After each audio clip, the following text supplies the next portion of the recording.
In today's day and age, we find it very, very hard to relate to the concept of a Beit HaMikdash, a temple, a place of worship. But it's important.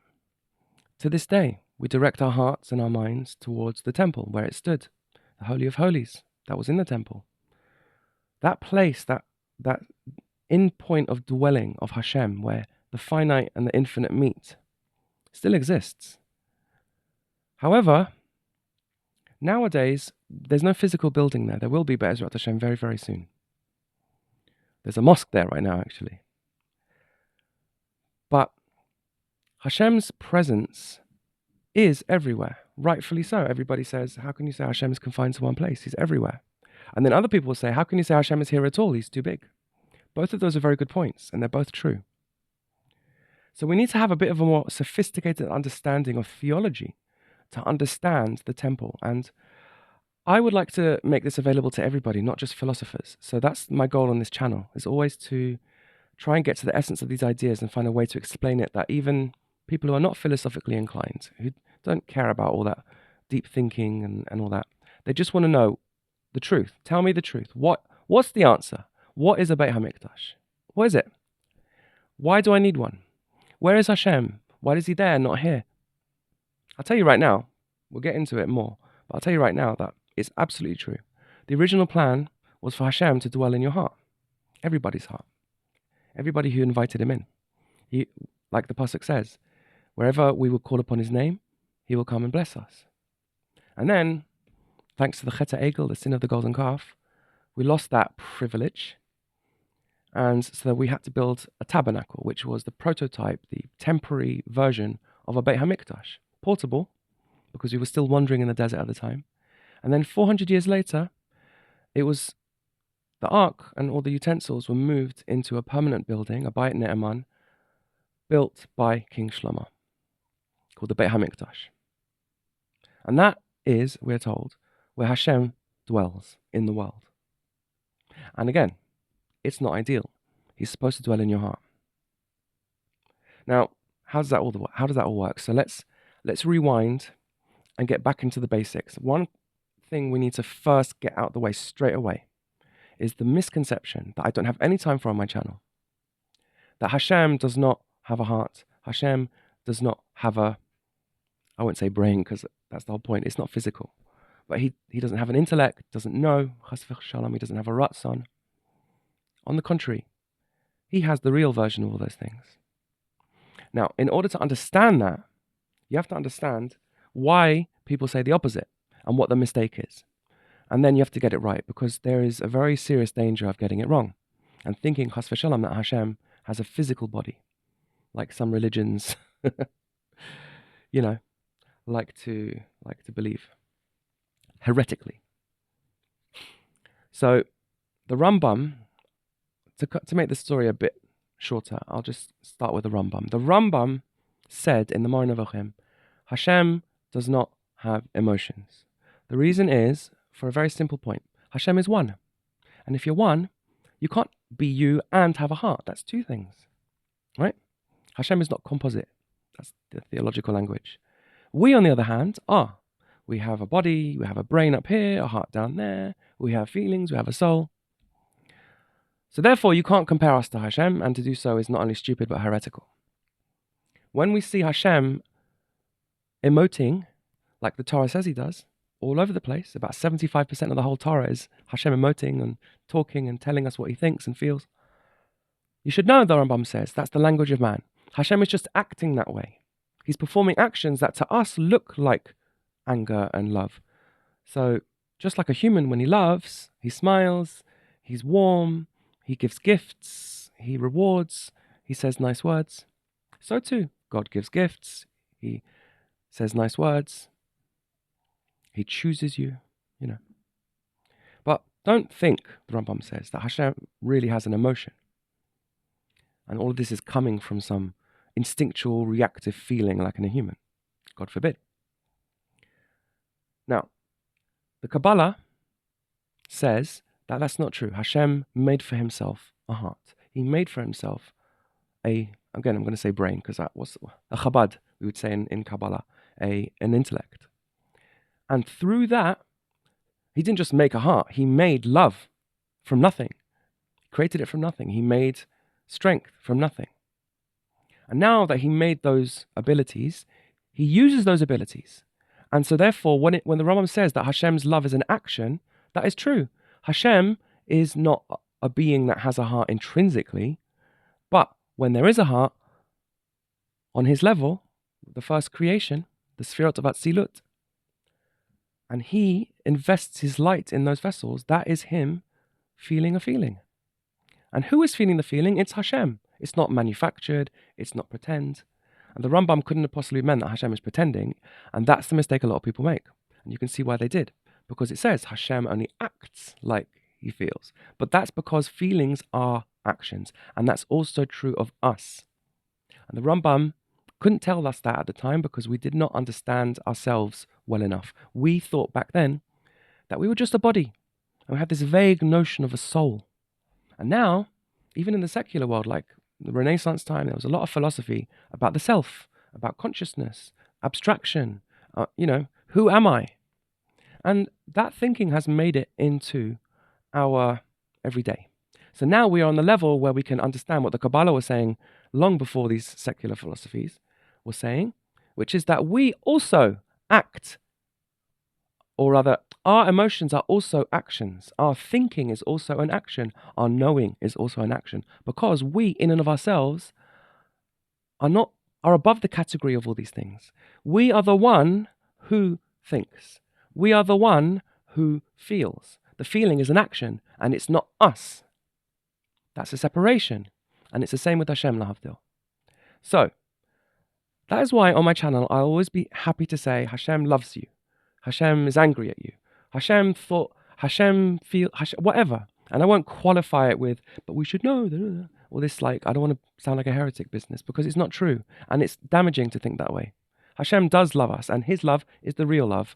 And it's as real as can be. You can understand it to the point that you have your own micro version of it, which is nothing like his, because his is infinite and unified and many, many things that there's a whole ladder of understanding to get out the way, to clarify the exact similarities and differences. But the one thing we can at least say is that, just like the Torah says, Hashem loves us. Hashem feels about us, okay? We're in a relationship with him, and a relationship that he made. And he made relationships require love, require fear and awe, require knowing and understanding, talking, conversing, serving each other with physical actions. Okay? So our relationship with Hashem is, in this world, accomplished through physical actions. And every single one of those physical actions corresponds to something spiritual. And it maintains and cultivates and creates a relationship with Hashem. And the reason it does that is because we're doing what he likes. In his essence, the mitzvot are what he likes, and the averot are what he despises. And by avoiding the averot, we're treating him correctly. Just like if a person's wife, lahavdil, hates it when he leaves the house without telling her, he should tell her. And if he doesn't, that's an avera. And if his wife likes flowers and to talk over coffee every morning, that's a mitzvah to do that. Okay? So this is what we're saying with regards to Hashem. All of Torah mitzvot are there to serve him. Now, our relationship with Hashem is a bit different to our relationship with our wife, because we can see our wife. She stands on our level, next to us.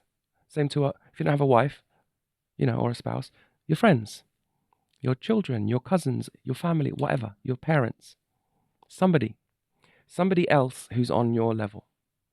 But when it comes to Hashem, there's a difference. His entire existence is above us. We are beneath him in the sense that we're made from him, of him. Another way to say it, which is very simple, anybody can get, is that he is the one continually bringing us into existence, ensuring that we exist.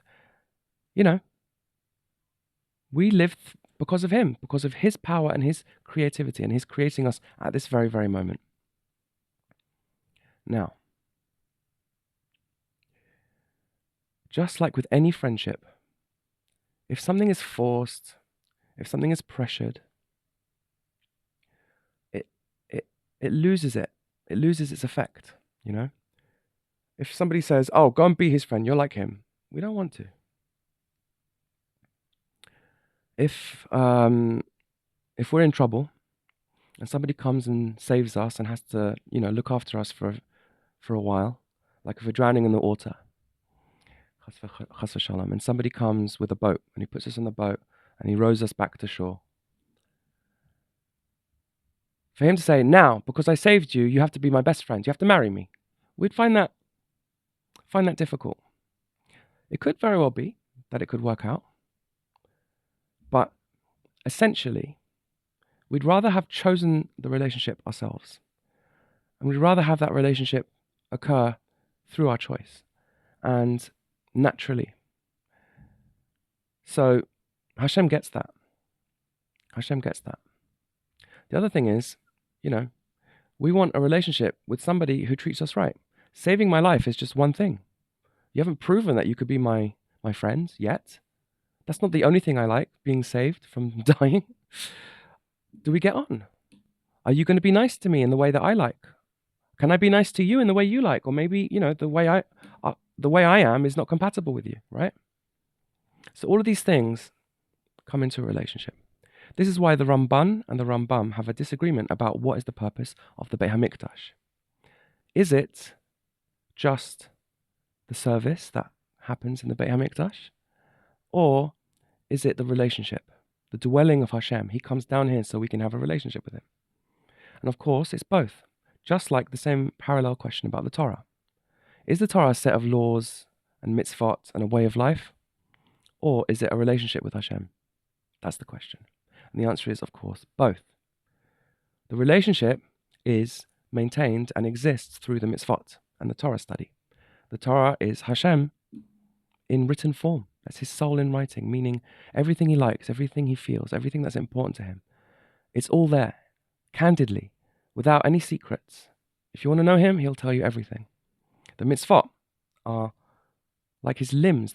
We're doing for him what he wants and what he desires, what is essential to him in any relationship.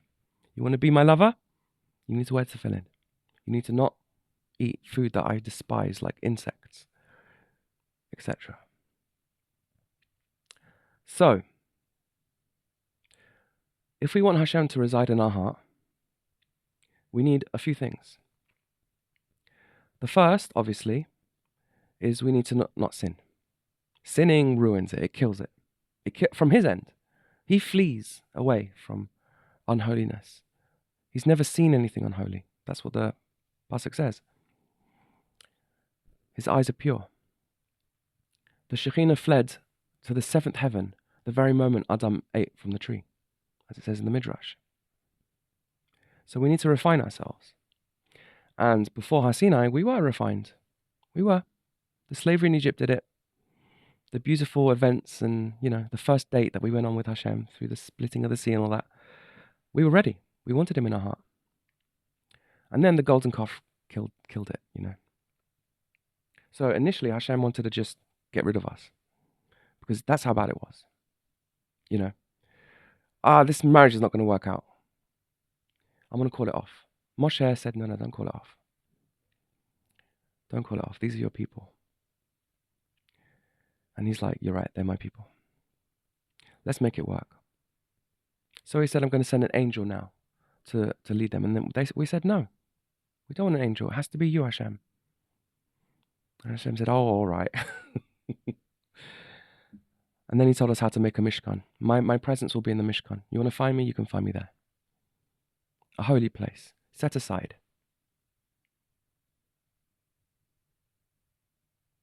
Now, why did we sin? There's a deeper reason behind why we sinned. It wasn't just our animalistic temptations and all that. We sinned because it's scary. Like the man who saved us from drowning. We're suddenly with this person who now wants to also be our friend. And it felt forced. It felt daunting. It felt scary. Now, it wasn't as bad as that. It wasn't creepy. I'm not trying to give a creepy vibe here. So the mushr's not perfect. We loved Hashem. We respected him. We adored him. But there was a slight reluctance in our heart. Like a slight reluctance of, I don't want to be saved. I want to prove myself. I want to choose this relationship myself. And that slight impurity in our heart, which is fair, that's what free will does. Hashem is like that too. We're created in his image. And as free beings, we don't want to be forced even slightly. It creates an impurity in our heart that's terrible. So Hashem backed off a bit. He said, okay, meet me in the Beit HaMikdash over there. When you want to come and see me, come and see me. The end goal is to do away with this and have him dwell in our heart, which is still possible even to this day. In fact, this is the only way we can do it nowadays. So, the Beit HaMikdash and our soul are structured in the divine image. Like I said before, Hashem has a heart, Hashem has a Chabad, he has Melchut, he has Yesod, and so do we, and so does the Beit HaMikdash. The menorah on the south side corresponds to love, which is in our heart. So the Kodesh of the sanctuary corresponds to the heart. The Shulchan corresponds to Gevurah. And Gevurah, as we know, is extreme love. So much love it hurts. Infinite love, fiery love. That comes from awe. And also, the Ketoret, the incense, represents compassion, which is the highest point of all. It's on the central line. It goes all the way up to the top. Deep compassion, that's more than just mercy, more than just forgiveness, but it's the true sacred valuing of somebody else, which we discuss in many other videos, and we'll continue to do so because it's the most important idea in Torah pretty much. So too with your heart. So, as we know, if you refine your heart, then you can draw down Hashem's love into your heart. And that's a mystical way of saying, if you're ready for Hashem's love and it feels like it's forced, you'll have it because he's waiting. He loves you already. He chose you already, you know. He's just waiting for you to choose him. So, before that happens, we had a Beit HaMikdash, we had Kohanim, and they would, so to speak, look after Hashem because he's lonely too. And without being able to dwell in our hearts, he dwells in the Beit HaMikdash instead, which is his way of being among us, in a sense. And, you know, we would light the menorah to ignite his love. The light would shine on the Shulchan, and that would ignite his Gevurah, his Rechavot, his compassion, and draw it down into the world. However, like we said in the previous video about the Beit HaMikdash, there are two ways that a soul fills a body. There are two ways that Hashem's Shekhinah fills the Beit HaMikdash. What's called an Or Makif and an Or Panimi. In an encompassing way and in a detailed way, a specific way, general and specific. The specific is the details, the love versus the fear, the intellect versus the knowledge, the compassion versus the actions, the activities that occur in the mizbech, the refining of the animal soul and all that. So the other way that a soul fills a body is in an encompassing way, meaning that the soul is bigger than the body. The soul has got an infinite dimension to it. And that is life itself. And life itself, we are told in the sources, is equivalent to or identical to desire, Ratzon. Like I said in the previous video, the Ratzon is everywhere. The whole world is full of it, but because it's so lofty, you can't see it. You can only see its effects. So when I drive my wife to work, you'll see with your eyes the details. My hands steering the car, my mouth talking to her, etc. But what you won't see is the fact that the reason I'm driving into her work is because I want to, because I desire her. I like making her happy. I like serving her. And that is more real than the physical action. That is life itself. Life itself is more real than the details of life. So my hand is not made out of desire. And that's what a symptom is, by the way. It's a disconnect from the source to the cause, from the cause to the effect, from the source to the result. The result is not made out of the source, but the source is more real than it, and absolutely is the reason why the effect happens, right? So that's what happens in life too. The world is filled with Hashem's presence in an encompassing way. You can't see it because it's his desire for a world. And we're told that if you could see it, you'd go blind.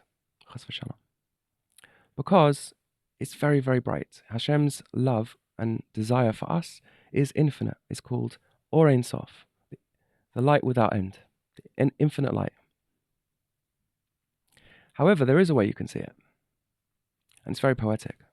Remember I said that if you love Hashem, but there's a reluctance, you feel a bit forced, his love is too scary for you, or there's some kind of impurity, then you can't see it anymore. And if you were to see it, it would blind you.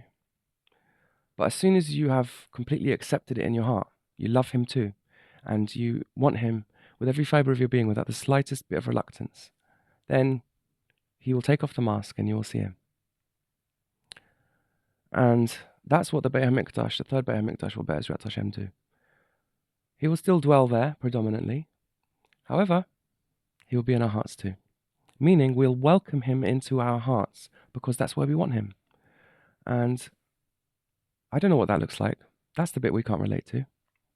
It definitely will look like loving him, feeling close to him, and feeling good. You'd feel it. Because we know that every light that Hashem shines on us, whether it be an encompassing light or a detailed light, is a feeling. It's a pleasure. It's an oneg. You can feel it deep in your bones. So I can't tell you anymore, but I hope you've understood what a sanctuary really is. It's Hashem being welcome and comfortable in your home, in your heart, as part of your life. More than a father, more than a friend, more than a spouse. You're God who made you and is making you this very second, and you love it. And you don't have the slightest issue with it. And you're grateful to him. And that is the purpose of creation. That's what he needs from you because of his essential desire for you, which is called a need, like an emotional need, lahavdil, like a deep personal necessity. He obligates himself, just like if a person sees a baby on the street, he obligates himself to save that baby. He needs to save that baby. Will he die? No. Will anything bad happen to him if he doesn't save the baby? No. He'll be sad. But he can't not save the baby. That's who he is. I'm not a man who walks past the vulnerable baby. I'm a man who cannot walk past the vulnerable baby. I need to save that baby. Hashem is not someone who cannot love you. He's someone who cannot, did I say cannot not love you? He's not, I'm getting lost in the knots. Hashem needs you, right? Vulnerably, because it touches his essence. And he needs you to treat him right. Don't do any sins. And he needs you to have a relationship with him. So do the mitzvot. Study his Torah. Get close to him. Yearn for him. Get over your reluctance for him in any way you can. You'll find it in the Torah. You'll find the part of the Torah that speaks to you and tells you, yes, that's my guy, Hashem. He's saying what I've been saying all along.